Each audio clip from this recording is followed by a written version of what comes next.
사내 정치라는 건 기본적으로 없을 수가 없어요. 대부분의 직장인들은 다 부정적이겠죠. 저도 당연히 부정적으로 생각했죠. 왜냐면은 특히 저같이 이공계를 나온 사람들은 내가 실력이 있으면은 당연히 보상받고 인정받을 것이라는 그러한 생각들을 갖고 있어요. 마치 산수처럼 1 더하기 1은 2다라는 생각처럼. 근데 사회라는 거는 꼭 그렇게 돌아가는 건 아니에요. 사회에서 평가를 하고 측정하는 요소는 굉장히 다양하다는 거죠. 왜냐면은 그런 것들을 잘 못하는 순수하고 똑똑한 사람들이 회사를 너무 많이 나가는 거예요. 그렇게 하고 승진을 못하는 거예요. 직장 생활이라는 게 반드시 이게 일만 잘한다고 되는 게 아니구나. 그러니까 이게 정치가 결국은 안녕하세요. 저는 임팩트 리더스 아카데미의 대표 신수정입니다.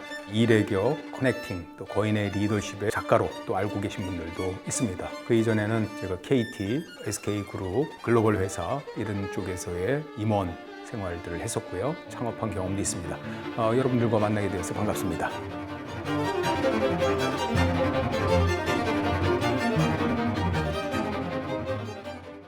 사내 정치라는 건 기본적으로 없을 수가 없어요. 모든 회사는 다 사내 정치가 있는 거예요. 정치라는 게 무슨 꼭 나쁘게 생각하지 않을 필요가 있는 게 정치라는 거는 어떤 목적을 이루기 위해서 사람들을 연합시키는 어떤 방법일 수도 있는 거거든요. 그래서 저도 40대 한 중반까지는 대부분 스타트업이라든지 또는 굉장히 빠르게 성장하는 기업에서 생활을 했기 때문에 그런 때는 그런 것들이 잘 보이지가 않았던 거예요. 근데 이제 한 40대 중반쯤에는 제가 대기업의 임원을 하게 됐거든요. 그런 환경에서는 아무래도 오랫동안 직장 생활한 사람, 자연스럽게 서로 이렇게 따로따로 모이는 사람들이 생기고 또 상사에 대한 처신이라든지 이런 것들이 중요한 상황이 되기 때문에 그런 사내 정치가 좀 도드라져 보이게 된 거죠. 정치라는 이미지에 대해서 대부분의 직장인들은 다 부정적이겠죠. 저도 당연히 부정적으로 생각했죠. 왜냐면은 특히 저같이 이공계를 나온 사람들은 어떤 마인드가 있냐면은 내가 실력이 있으면은 당연히 보상받고 인정받을 것이라는 그러한 생각들을 갖고 있어요. 마치 산수처럼 1 더하기 1은 2다라는 생각처럼. 근데 사회라는 거는 꼭 그렇게 돌아가는 건 아니에요. 왜냐면은 뭔가 사회에서 평가를 하고 측정하는 요소는 굉장히 다양하다는 거죠. 현재 일에서 퍼포먼스만 잘 냈다라는 것뿐만 아니라 그 사람이 주위와 관계도 얼마나 좋은지 또 뭐 리더십도 얼마나 뛰어난지 또 상사와의 관계도 어떤지 이런 요소들이 복합되어 있을 수밖에 없다는 거죠.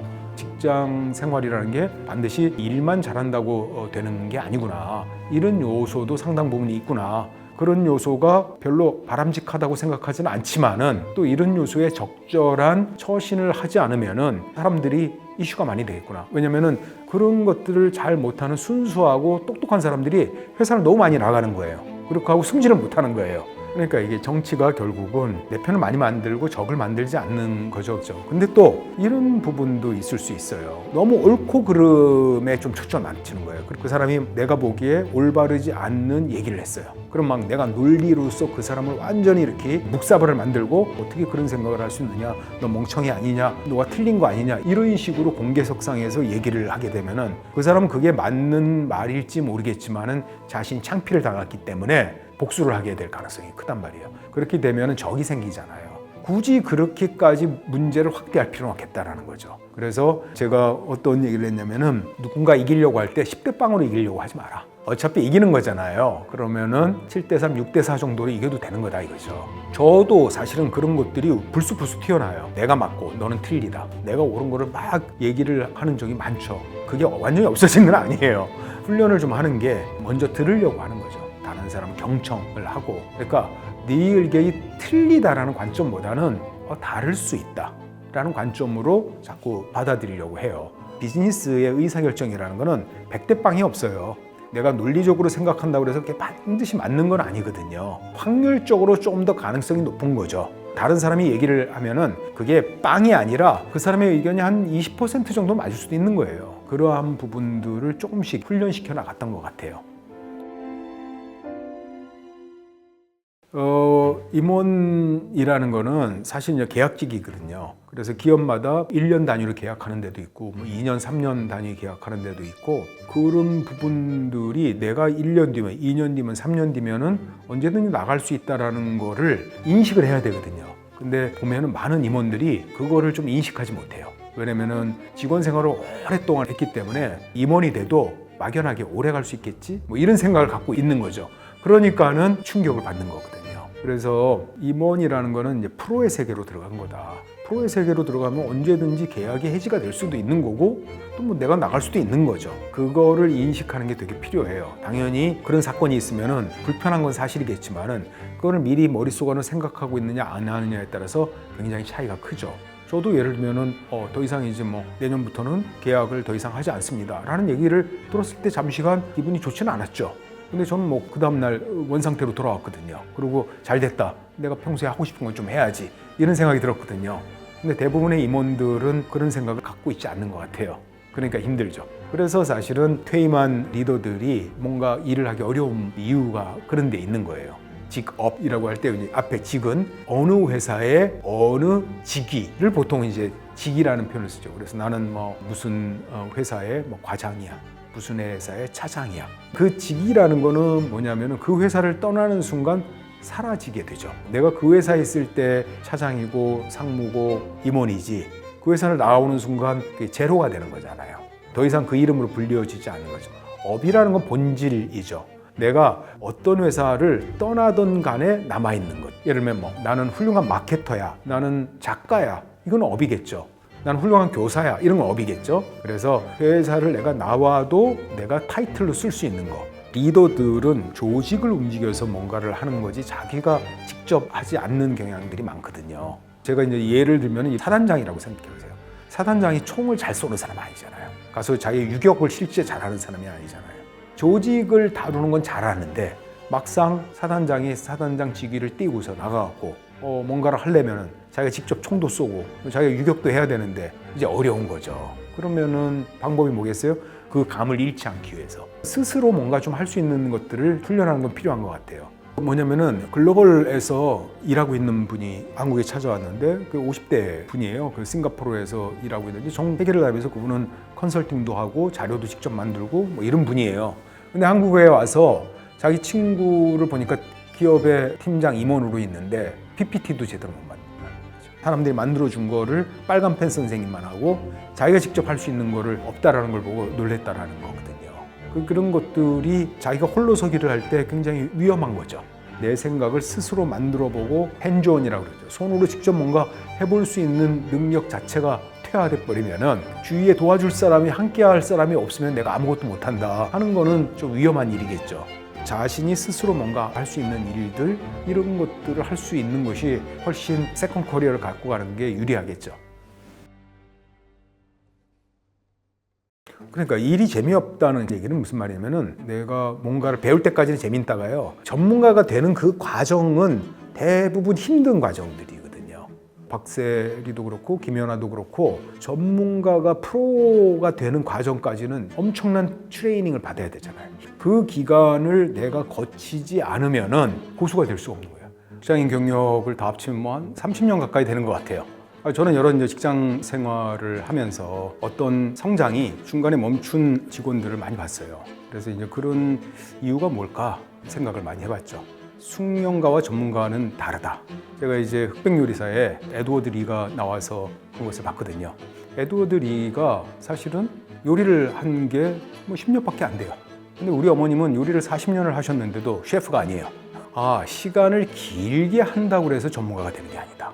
하고 싶을 때 하고 하기 싫을 때 안 하는 게 취미죠. 근데 프로의 세계는 뭐냐면은 하기 좋을 때도 하고 하기 싫을 때도 하는 게 프로죠. 생각을 해보세요. 직장을 내가 가기 싫다고 안 가고 가기 좋은 날만 가요. 그렇게 되면은 직장에서 프로가 될 수 있겠어요? 계속 고용이 될 수 있겠어요? 특히 기업이 커질수록 그런 부분들이 많죠. 직장인들이 보통 성장 그래프가 어떻게 되면 이렇게 되는 경향도 있어요. 초기에 입사를 해서는 굉장히 열정도 차고 또 배우는 것도 많고 새로운 업무들이 오니까 굉장히 빠르게 성장을 하죠. 근데 이제 한 10년 정도 지나게 되면은 이제 과거에 배웠던 거를 가지고서도 충분히 직장 생활을 하는데 큰 무리가 없어요. 그래서 저는 이러한 영역을 곰국 우려 먹듯이 직장 생활한다, 이런 표현을 쓰거든요. 이미 벌써 내가 과거에 가지고 있던 지식도 있고요. 회사 돌아가는 걸 알면은 특별하게 내가 뭔가를 배우지 않아도 이 일을 잘하는 것처럼 느껴지게 돼요. 그런 상태가 도달하게 되면은 사실은 더 이상 이제 성장을 하지 않는 거죠. 직장인들이 결국 본인 스스로 제이커브를 만들기 위해서는 일부러 도전적인 일들을 찾아야죠. 성장을 하는 데 있어서 제일 저는 핵심이라고 생각하는 거는 자기의 한계보다 조금 어려운 일을 할 때 성장을 하게 돼요. 그렇다고 해서 항상 힘들게 지내라는 의미는 아니에요. 너무 어려우면 포기를 하게 됩니다. 이건 심리학적으로도 증명이 된 거예요. 그래서 안전과 불안의 한 사이 정도, 현재 일보다 약간 도전적인 일들, 이런 일들을 계속함으로써 성장을 확보할 수 있거든요.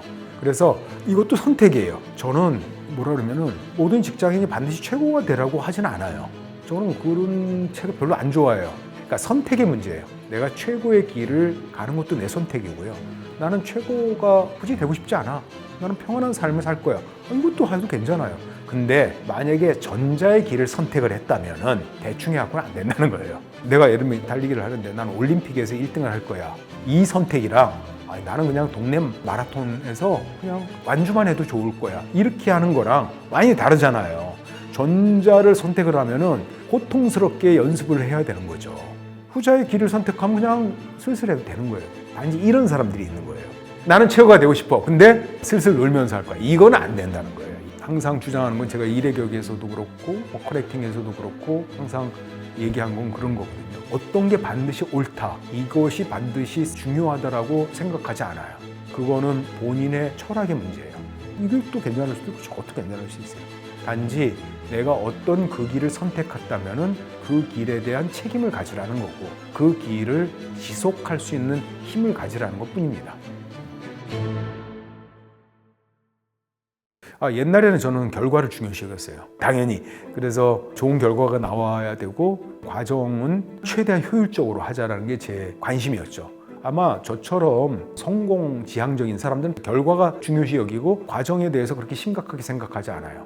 그리고 사람들도 결과를 가지고 평가를 하죠. 저도 한 50대 한 중반쯤 돼서야 좀 과정에 대한 부분들의 중요성을 느끼는 것 같아요. 그게 굉장히 저한테 도움이 됐다는 걸 깨달은 거거든요. 저도 제일 힘든 때가 어떤 때인가 생각을 해보니까 3명이 공동 창업해서 회사를 세팅할 때, 그 다음에 제가 50명인 회사에 가서 초기에 한 3년 정도 세팅을 할 때, 그때가 제일 힘들었거든요. 근데 그 힘든 순간이 겪었기 때문에 두 가지가 있는데, 하나는 뭐냐면은 다른 순간들이 그렇게 힘들게 보이지 않는 거예요. 그리고 두 번째는 그러한 힘든 상황들을 겪은 사람들을 이해를 하게 될 수가 있었던 거죠. 그게 저는 굉장히 큰 소득이라고 생각을 해요. 내가 만약에 평탄하게 금방금방 다 성공을 했어요. 그러면 제가 어떻게 됐겠어요? 저 자신에 대해서도 나는 그냥 너무 쉽게 성공하는 사람이다. 이렇게 스스로 정의를 했을 거고, 다른 사람을 보면은 이렇게 생각했을 거예요. 왜 이렇게 어렵게 성공을 하지?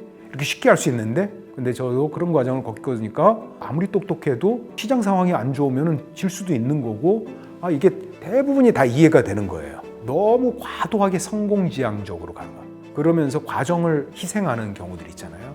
내가 그거를 반드시 성공하지 않으면 안 돼. 1등하지 않으면 안 돼. 이게 보면은 삶을 힘들게 하는 요소가 되기도 해요. 평생 내가 산꼭대기에 오르려고 그러다가 내가 인생을 맞출 수도 있는 거잖아요. 그리고 갑자기 오래 안 살고 죽을 수도 있는 거잖아요. 그러니까 자꾸 목적을 생각해 봐야 되거든요.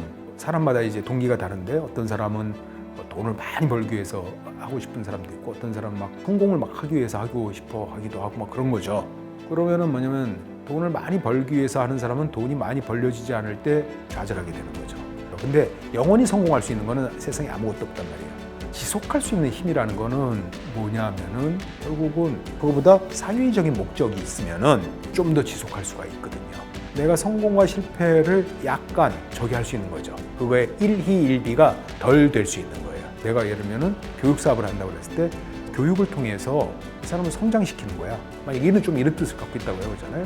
그러면 내가 어떤 사업을 했는데 실패했어. 그럼 또 다른 방법을 써갖고 한번 해보지. 이렇게 할 수 있는 거죠. 그래서 조금 더 높은 뜻이 있으면은 어떤 성공, 실패에 대해서 레질리언스가 높아지고 또 어떻게 보면은 과도한 자만감이 줄어들 수가 있거든요.